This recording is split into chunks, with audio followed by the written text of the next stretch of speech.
God.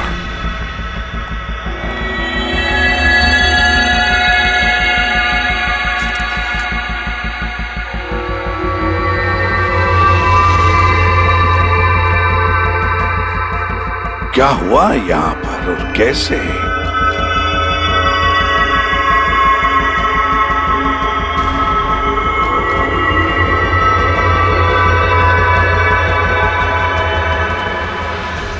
यहाँ पर भी और किसी किस्म की कोई स्मेल नहीं, सिवाय इस जली लाश की बदबू के।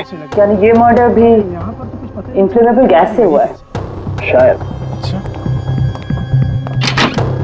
ये सब हुआ कैसे? हाँ?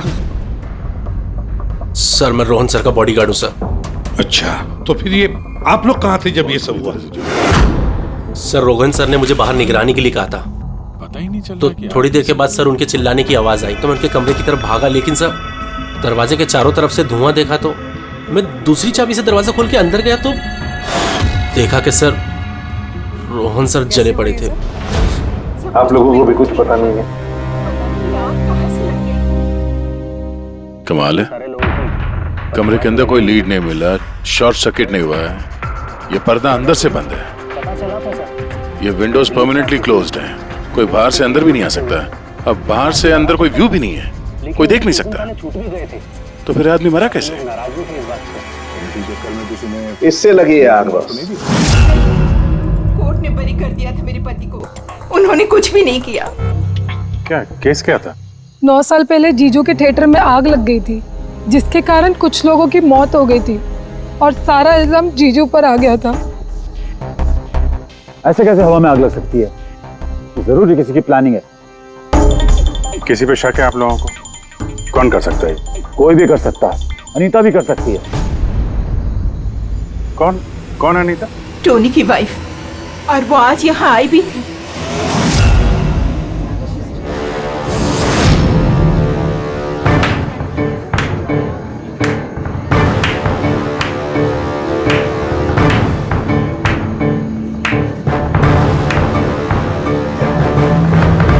Anita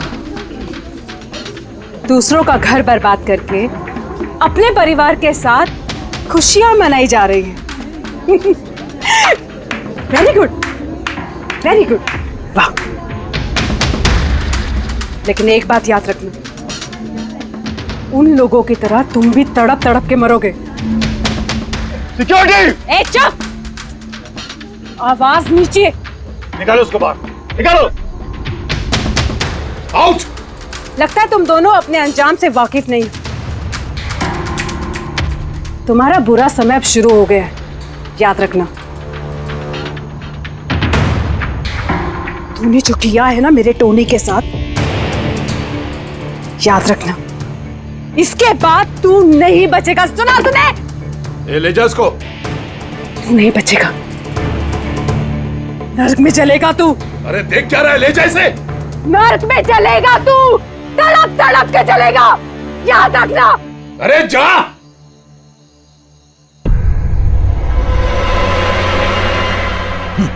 let's enjoy Rohan. अरे भूल जाओ।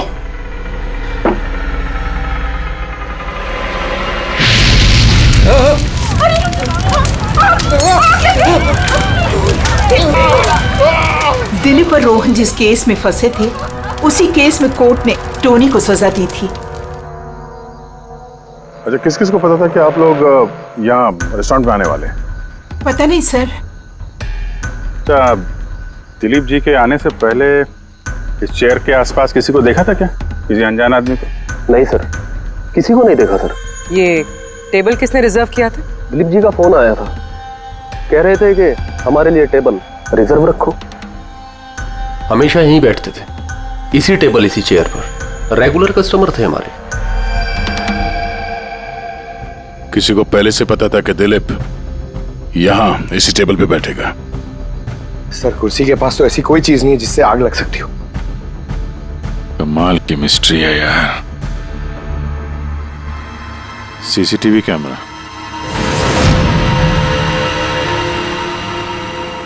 इसकी फुटेज से पता चलेगा क्या हुआ था यहाँ पे। ओह माय गॉड, ये सब कैसे हो गया? कौन कर सकता है सब? उसी ने जिसने दिलीप का खून किया, सबूत मिटाने के लिए।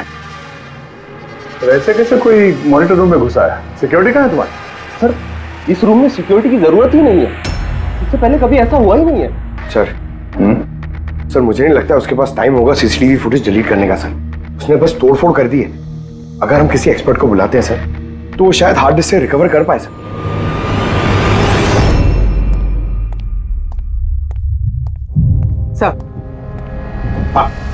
सर 9 साल पहले दिलीप और रोहन का एक थिएटर था जिसमें आग लग गई थी। एग्जिट और एंट्री डोर बंद होने की वजह से इस आग में 12 लोग जल के मर गए थे। विक्टिम्स की फैमिली ने केस किया तो इन्वेस्टिगेशन में पता चला कि उस वक्त एक गार्ड ड्यूटी पे था। हाँ, टोनी। हाँ सर कोर्ट में साबित हो गया कि टोनी ने बहुत शराब पी रखी थी और शराब के नशे में वो इतना धुत था कि वो इमरजेंसी एग्जिट भी खोल नहीं पाया। हाँ, बस टोनी की बीवी अनीता ये मानने को तैयार ही नहीं कि गलती टोनी की है। सर सिर्फ उसका ही नहीं, बहुत सारे न्यूज़पेपर आर्टिकल्स ने भी कोर्ट के इस फैसले के खिलाफ आवाज उठाई थी। जब ये हादसा हुआ था उस वक्त दिलीप और रोहन के खिलाफ सॉलिड एविडेंसेस थे, लेकिन फिर केस चलता रहा। 9 साल हो गए। कुछ विटनेसेस ने गवाही बदल दी और कुछ कंट्री से बाहर चले गए। सर, दिलीप और रोहन ने जरूर पैसे और पावर का इस्तेमाल किया होगा और ये बात टोनी को पता चल गई होगी। उसी ने भेजा होगा अनीता को दिलीप को मारने के लिए। पर फ्रेडी, जब अनीता वहां थी ही नहीं तो आग लगाई कैसे? नहीं, सिक्योरिटी वालों ने तो उसे बाहर निकाला था रेस्टोरेंट में से। ऐसी कौन सी चीज है जो अचानक आग लग सकती है? सर शायद डॉक्टर सालुंके हमारी मदद कर सके, या फिर अनीता।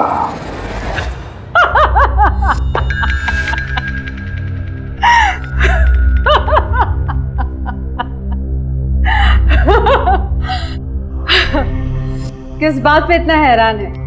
मेरी हंसी पे? क्या दिलीप की मौत पे? दिलीप की मौत पे तुम इतना खुश क्यों हो रही हो? अब मैं खुश नहीं होंगी तो और कौन होगा? कल रात रेस्टोरेंट से निकलने के बाद तुम कहाँ गई थी? जेल, अपने पति से मिलने। वार्डन के पास सारे रिकॉर्ड हैं, आप चाहें तो चेक कर सकते हैं। वो तो हम करेंगे, और ये भी कि आखिर तुमने वो आग लगाई कैसे? कोई काला जादू किया तुमने? दिलीप को अचानक आग कैसे लग गई? काला जादू आता तो जरूर करती, पर मैं बहुत खुश हूं। ये दिलीप भी उसी तरह तड़प तड़प के मरा है जिस तरह 9 साल पहले वो बेकसूर लोग मरे थे, जिसकी सजा मेरा पति टोनी भुगत रहा है। तुम ये कैसे कह सकती हो कि टोनी की गलती नहीं थी? तुम तो वहां थी नहीं। मैं वहां नहीं थी, लेकिन टोनी यहां था। उस दिन उसकी तबीयत खराब थी। उसने अपने मालिकों से, रोहन और दिलीप से कहा वो जल्दी घर आ गया आग लगने से पहले। गलती उन दोनों की थी। अरे पुराना दरवाजा ठीक ही नहीं करवाया, जिसके कारण वहां आग में वो लोग झुलस के रह गए। मेरे पति की गलती नहीं थी, उन दोनों की थी। तो बहुत गुस्सा आया होगा ना तुम्हें? दोनों को मारने का भी मन किया होगा। 12 लोग मरे हैं वहां। मुझसे कहीं ज्यादा गुस्सा उन लोगों के परिवार वालों को आया होगा, पर वो बहुत खुश होंगे अब दिलीप की मौत की खबर सुनके। बहुत खुश होंगे। वो लोग और भी खुश हो जाएंगे जब रोहन चल के मरेगा।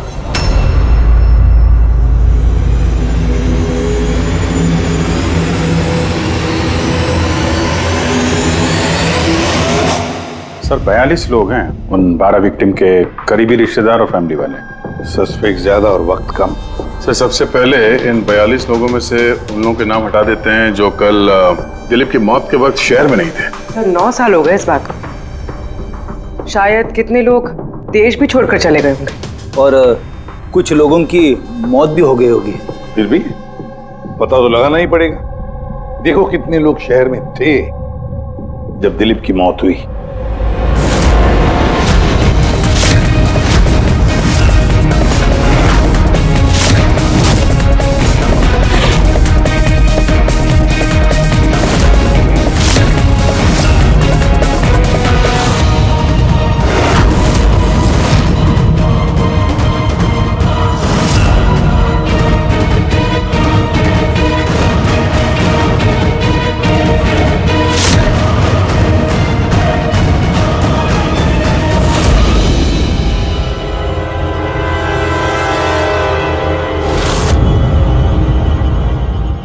हाँ पंकज, कितने बजे? 27 लोग हैं सर जो उस वक्त शहर में थे और उनके पास दिलीप को मारने की वजह थी। ठीक है, बुलाओ सबको ब्यूरो में, देखते हैं क्या कहानी सुनाते हैं ये लोग अपनी बेगुनाही की। जेम्स, तुम्हारे पिताजी 9 साल पहले थिएटर में लगी आग में जलकर मर गए, है ना? Yes sir. आपके हस्बैंड फिल्म अकेले देखने गए थे? उस दिन मैं बिजी थी, इसलिए वो अकेले ही चले गए। कल रात कहाँ पर थे तुम? सर मैं अपने फ्रेंड्स के साथ था। सर मैं पासपोर्ट ऑफिस गया था। उन दोनों को मैं ऐसे बच के नहीं जाने दूंगी। तो क्या किया तुमने? सोचा कि दिलीप से फेस टू फेस मिलूंगा और उससे पूछूंगा कि तुमने ऐसा क्यों किया। सर उसके बाद मैं अपने फ्रेंड के साथ घर पे गया। मैं अपनी वाइफ के साथ मॉल में था। सर आप मेरे फ्रेंड से पूछ सकते हैं। सर मैं उससे मिलता तो रेस्टोरेंट तक जिंदा नहीं पहुंच पाता। दिलीप को उसके किए की सजा मिल गई। मुझे मालूम चला रेस्टोरेंट से कि दिलीप के साथ क्या हुआ तो दिल को सुकून मिला सर। अब बचा रोहन, उसको भी उसके किए की सजा जरूर मिलेगी। अब इन 27 लोगों में से उन लोगों के नाम रहने दो जो घुमा फिरा के जवाब दे रहे थे और जिन्होंने अपने जवाब पहले से ही तैयार करके रखे थे।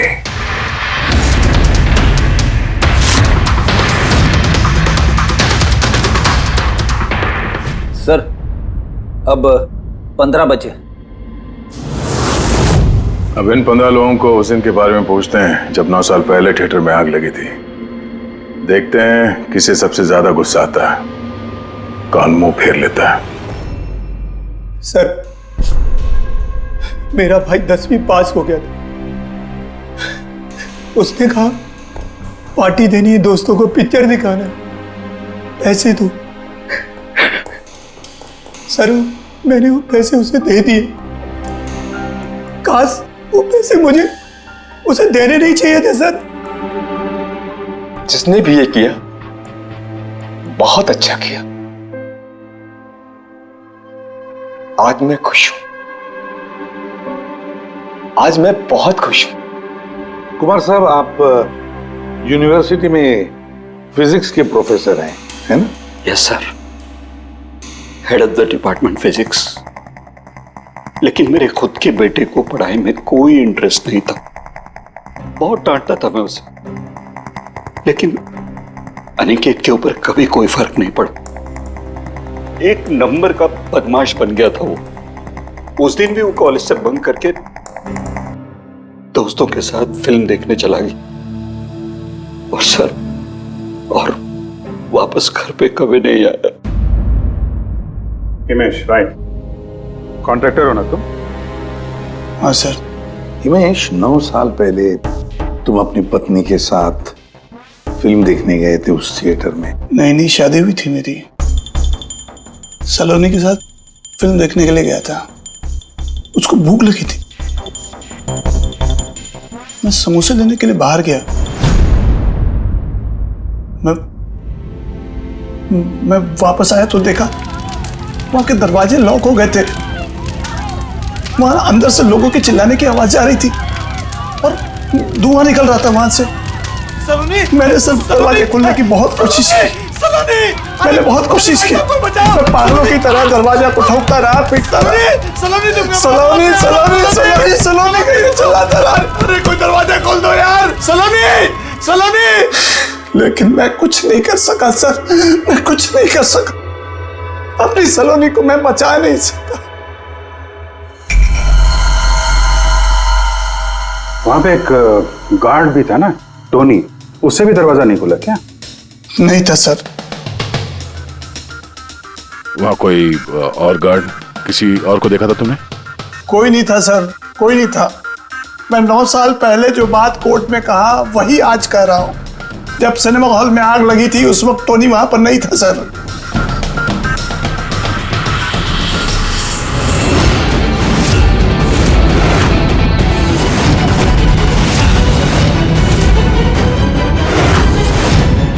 सर ये हैं हमारे फाइनल 15 सस्पेक्ट जो दिलीप को मार सकते हैं। सो कॉप्स कह रहे थे कि फायरमैन को भी पता नहीं चला कि आग का एग्जैक्टली सोर्स क्या था। उन लोगों को तो जनरली ढूंढ कर पता चल जाता है कि वहां पर ऐसी कौन सी चीज थी जो तुरंत आग पकड़ती है, लेकिन उन्हें पता नहीं चला। उन्हें पता नहीं चला, उन्हें इसलिए पता नहीं चला क्योंकि उस चीज की ना तो कोई खुशबू थी ना कोई रंग था। एग्जैक्टली सर, मतलब अगर लिक्विड होता ना तो इस दिलीप को पता चलता जब वो चेयर पे बैठता, उसे फील होता। और अगर पाउडर होता तो हमें टेस्टिंग में पता चल जाता। इसका मतलब ये तो गैस, जिसका मतलब ये गैस है। गैस? तो इसीलिए उस फायरमैन को पता नहीं चला कि किस चीज से आग लगी है। इनफ्लेमेबल गैस बॉस, जिसे सिर्फ एक स्पार्क की जरूरत होती है आग पकड़ने के लिए। अच्छा, मुझे एक बात समझ में नहीं आ रही है, दिलीप इस कुर्सी पर बैठा था तो गैस कुर्सी पर आई कहां से? कुर्सी से ही। क्या? कुर्सी से? वो ऐसे बॉस, जिस चेयर पे ये दिलीप बैठा था उसके नीचे की तरफ किसी ने ज्वलनशील गैस का स्प्रे किया हुआ था। मरते वक्त दिलीप के कांटेक्ट में 2 चीजें थी। एक तो ये चेयर जिस पे वो बैठा था और एक वाइन का ग्लास जो उसने हाथ में पकड़ा हुआ था। हमने ये दोनों चीजें चेक की तो इस चेयर के ऊपर से हमें इनफ्लेमेबल गैस के कुछ ट्रेसेस मिले।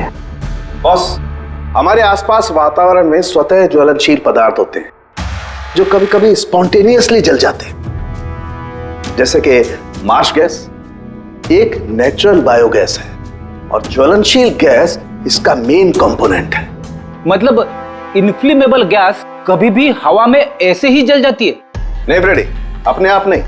जब वातावरण में बहुत ज्यादा गर्मी पैदा हो जाती है और वो वातावरण की ऑक्सीजन के साथ मिल जाती है तो एक सुपर हाई टेम्परेचर का निर्माण होता है, जिसकी वजह से ये आग लगती है। लेकिन सालून के साहब, वहां तो ऐसे कोई हाई टेम्परेचर वाली चीज थी नहीं। एग्जैक्टली, ऐसा कोई डायरेक्ट सोर्स नहीं था जिससे गर्मी पैदा हो सके। बस इसीलिए मुझे लगता है खूनी ने कोई एक्स्ट्रा डिवाइस का इस्तेमाल किया है ये अचानक इतना ज्यादा टेम्परेचर बढ़ाने के लिए। और ये कुर्सी तो तैयार बैठी थी, इसे तो सिर्फ एक स्पार्क की जरूरत थी। पर सर, ऐसे कोई हीट कैसे पैदा कर सकता है? हाँ, कर सकते हैं ना पूरे। जैसे उदाहरण के तौर पर मैग्नीफाइंग ग्लास पर सूरज की किरणों को खास तरीके से फोकस करके हम बचपन में कागज जलाया करते थे।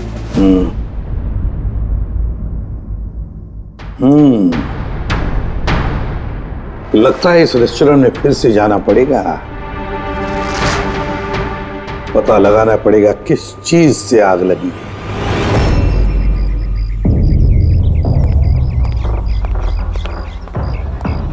पूरा एरिया छान मार लिया सर, लेकिन ऐसी वो चीज ही नहीं मिली जिससे आग लग सकती है। और ये ओपन रेस्टोरेंट है। जब खूनी ने दिलीप के चेयर के नीचे वो इनफ्लेमेबल गैस स्प्रे किया तो किसी ने तो देखा होगा। वही तो, चेयर में अपने आप आग लग गई और दिलीप चल के मर गया। किसी ने कुछ देखा नहीं और ना ही कोई सबूत हमारे सामने आ रहा है। सर, उस डेटा एक्सपर्ट ने सीसीटीवी फुटेज रिकवर कर ली है, आप देख सकते हैं सर। गुड, तुम लोग यार देख लो, तब तक मैं देखता हूँ यहाँ पे कुछ मिलता है क्या। सर, दिलीप और उसकी फैमिली के आने के 15 मिनट के पहले की फुटेज है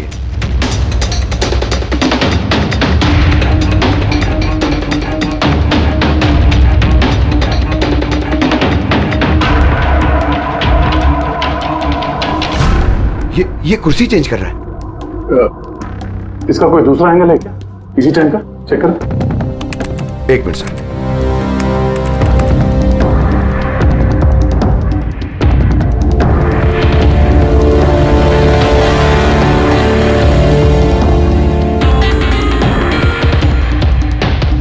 ये कुर्सी के साथ क्या कर रहा है? गैस स्प्रे कर रहा है क्या? हाँ, उसने अपने चेयर पे गैस स्प्रे किया और उसने अपनी कुर्सी को उस कुर्सी से बदल दी जिस पे दिलीप बैठने वाला था।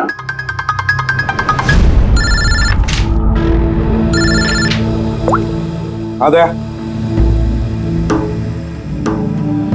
अच्छा,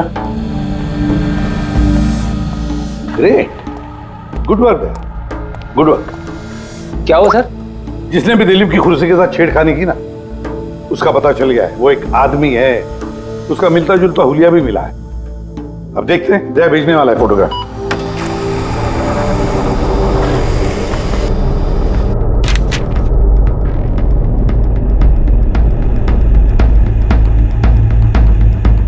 खूनी इन बचे लोगों में से ही कोई एक है, इन्हीं में से एक। और अब इसका अगला शिकार रोहन है।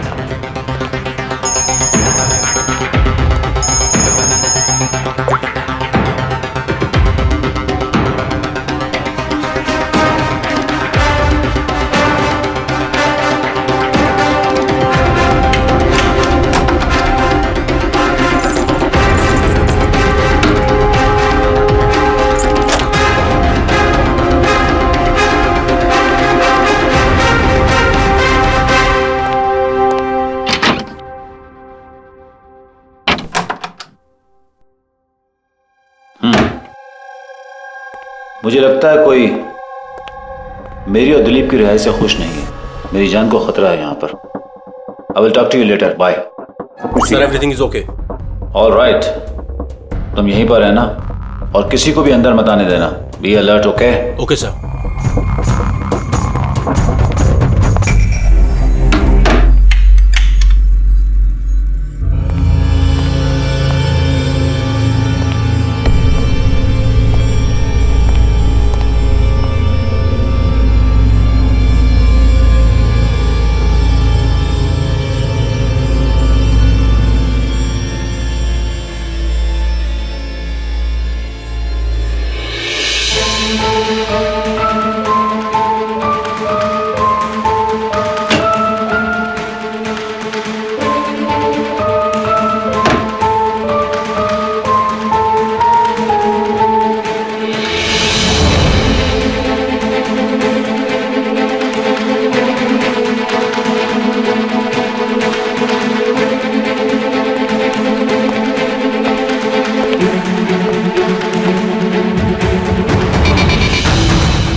बचाओ, बचाओ,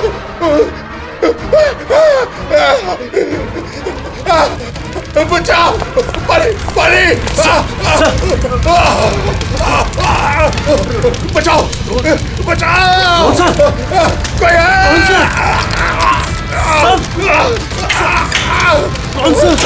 बचाओ, परे, परे,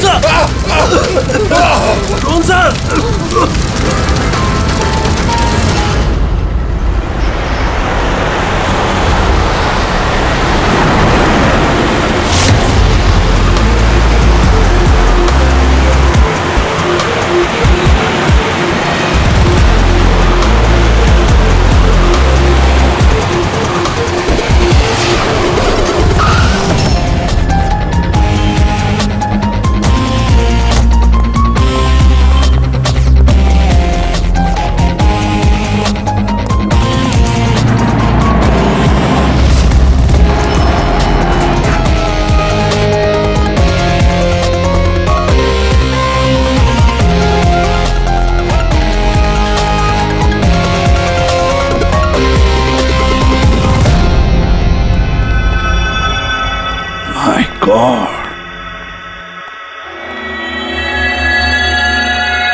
क्या हुआ यहाँ पर और कैसे?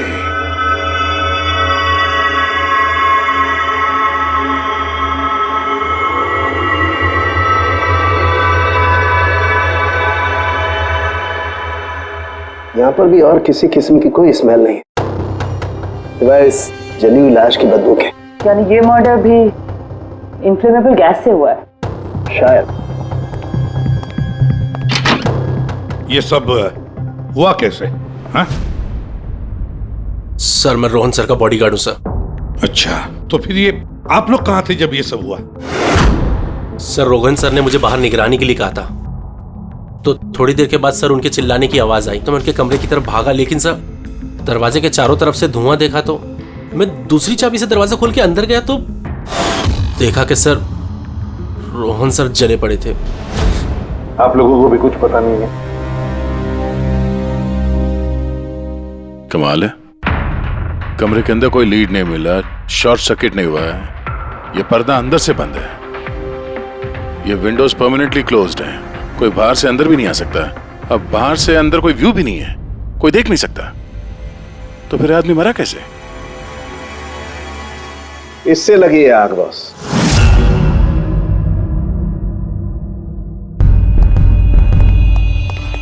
ये इस चीज से ये है क्या सर? फिलामेंट है। फिलामेंट? इलेक्ट्रिक बल्ब के अंदर का फिलामेंट। और जब इस फिलामेंट में इलेक्ट्रिक करंट पास होता है तो ये गर्म होकर के लाल हो जाता है। बॉस खूनी ने भी इसी टेक्निक का इस्तेमाल किया है उस ज्वलनशील गैस को जलाने के लिए। पर वहां रेस्टोरेंट में जहां पर दिलीप की मौत हुई थी वहां पर तो हमें ऐसा कोई फिलामेंट वगैरह नहीं मिला।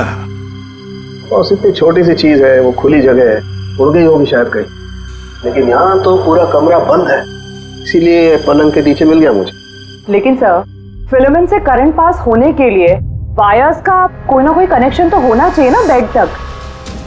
होगा, यही कहीं होगा जरूर। तो पूरा बेड चेक कर लिया हमने, कमरा चेक कर लिया, ऐसा तो यहाँ पे कुछ भी नहीं मिला सर। दया,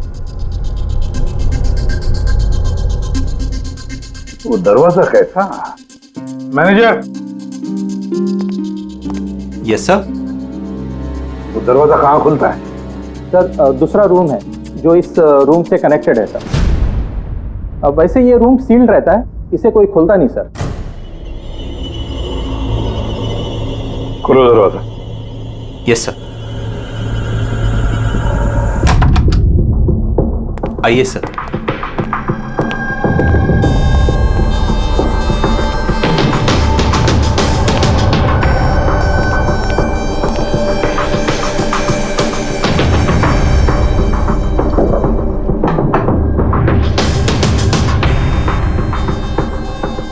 मैनेजर साहब, किसका कमरा है ये? कौन रहता है इस कमरे में? गेस्ट है कोई सर, डिटेल्स चेक करनी पड़ेगी। मंगाओ। Okay sir.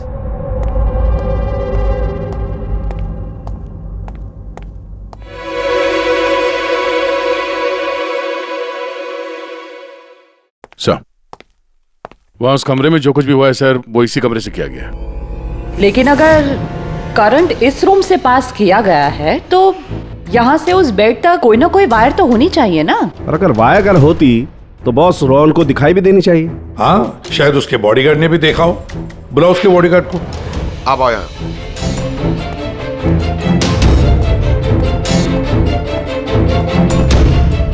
एक बात बताओ, जब तुम रोहन के कमरे में आए थे तब कोई वायर देखी या इस दरवाजे से उस कमरे में जाते हुए कुछ भी? नहीं सर, रोहन सर के रूम के अंदर जाने से पहले मैंने रूम को पूरी तरह से चेक किया था सर, लेकिन वायर जैसी कोई चीज उस रूम में नहीं दिखाई दी। ठीक है, जाओ तुम। जो कुछ भी हो दया, खूनी ने इसी दरवाजे का इस्तेमाल किया। इस दरवाजे से वो रोहन के इस कमरे में आया, उसने बेड पर इन्फ्लेमेबल गैस स्प्रे किया और किसी भी तरह से फिलामेंट को करंट दे दिया। बस फिलामेंट गर्म हो गई और इन्फ्लेमेबल गैस ने आग पकड़ ली, रोहन की मौत हो गई। बस एक बात पक्की है, ये जो कोई भी है उससे इलेक्ट्रिक और केमिकल्स की बहुत अच्छी जानकारी है। प्रोफेसर कुमार, फिजिक्स का प्रोफेसर कुमार, उससे बढ़कर और कौन जान सकता है इस सारे मामले में? दया, अच्छा इस प्रोफेसर कुमार से मिल लो। दया, मैं भी चलता हूं तुम्हारे साथ।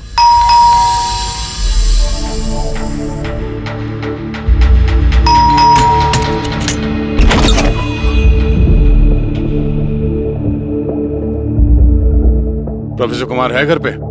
हाँ है, लेकिन आप लोग? सीआईडी। सीआईडी? सब ठीक तो है ना साहब? हाँ, उनसे कुछ पूछताछ करनी है। कहाँ है वो? बाहर बच्चों को पढ़ा रहे हैं, मैं बुला के लाता हूँ। कोई बात नहीं, हम देखते हैं।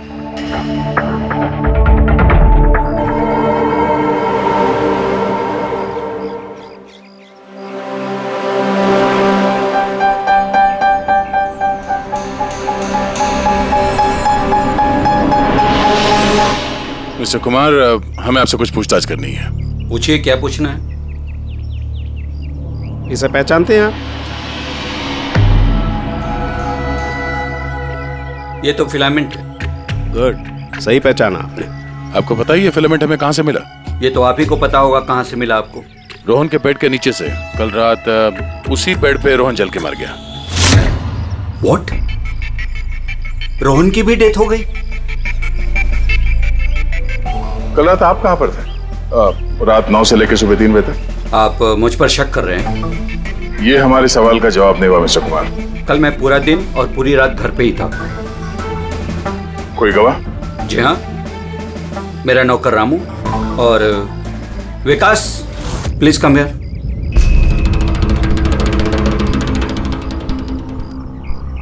Yes sir. इन्हें बताओ मैं कल कहाँ था। सर हमारे एक्स्ट्रा क्लासेस ले रहे थे, यहीं पे सर। कितने बजे से कितने बजे तक? सर शाम के 6 बजे से सुबह के 5:30 बजे तक। सर हमारे एग्जाम आने वाले हैं ना, तो हमने इस सर को रिक्वेस्ट किया था एक्स्ट्रा क्लासेस लेने के लिए। ठीक है सर, तुम जाओ बेटा। सर मेरे 5 स्टूडेंट्स और भी हैं जो कल सुबह 9 बजे से लेकर 5:30 बजे तक हमारे साथ थे। कहें तो उनको बुला लूं? ठीक है। अब मैं जा सकता हूं सर, बच्चों को पढ़ाना है। Please please. Thank you.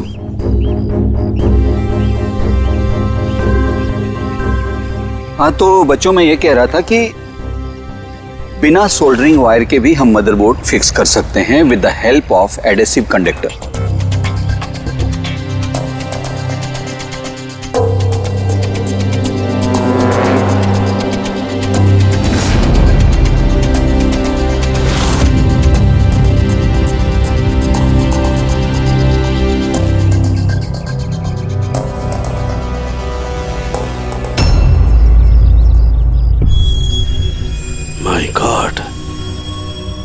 My God यार, ये क्या बात? क्या? अरे यार, ये गलती मुझसे कैसे हो गई? क्या गॉड, बूढ़ा हो गया हूं मैं, बूढ़ा हो गया हूं मैं। दया, एक काम करो। 1 घंटे बाद फॉरेंसिक लैब में मिलो, कुछ बताऊंगा। 1 घंटे बाद। अरे वो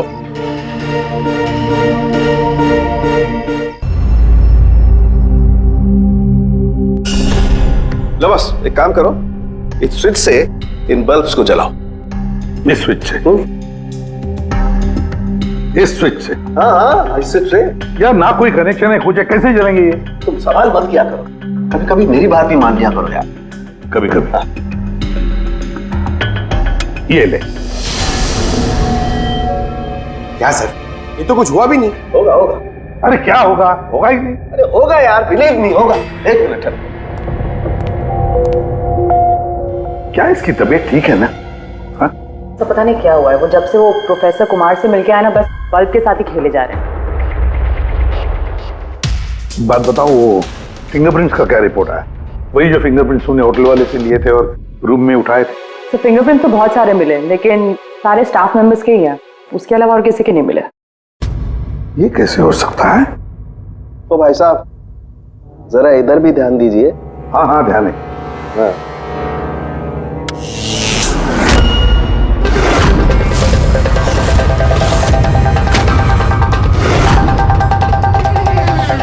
अरे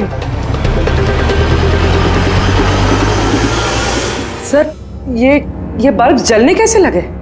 क्या बात है सालूके साहब, बिना वायर के सारे बल्ब जला दिए। लेकिन सालूके साहब, ये सब आपने किया कैसे? ठीक वैसे ही हुआ ये फ्रेडी, जैसे कि खूनी ने किया था।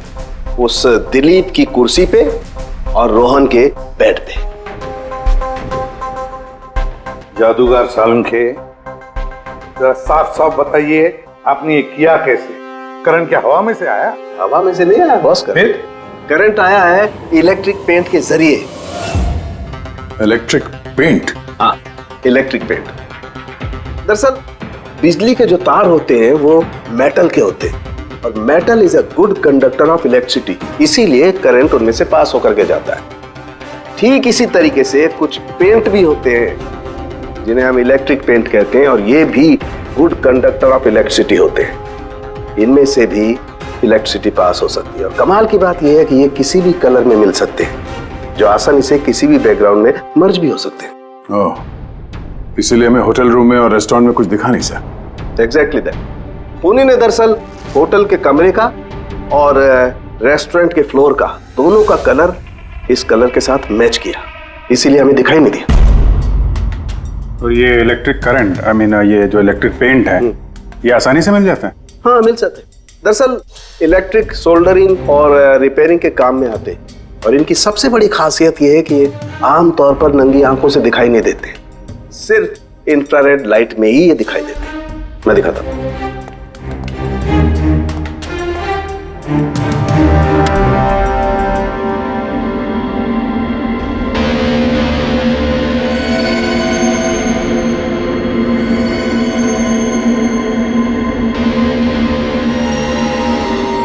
देखा बॉस? हाँ, खूनी ने भी ऐसे ही इस इलेक्ट्रिक पेंट का इस्तेमाल किया और ये सर्किट बनाया।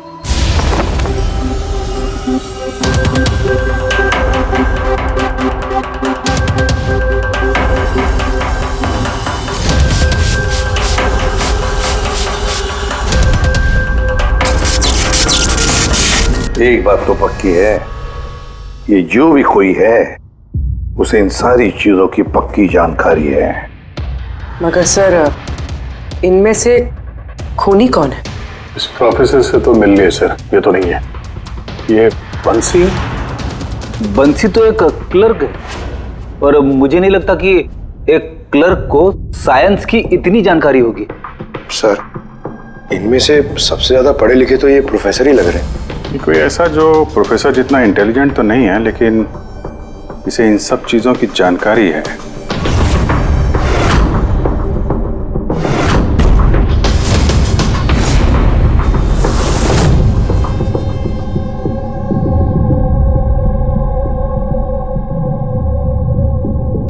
वो ये है अभिजीत, ये है वो। याद है क्या कहा था इसने, ये क्या काम करता?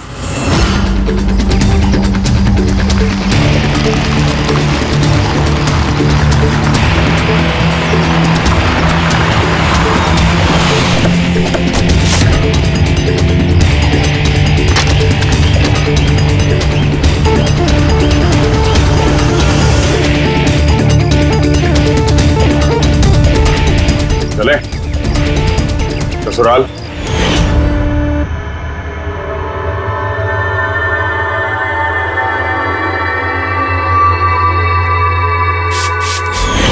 दिलीप और रोहन पर केस हुआ था, लेकिन मुझे मालूम था अपने पैसे और पावर के दम पर वो छूट जाएंगे।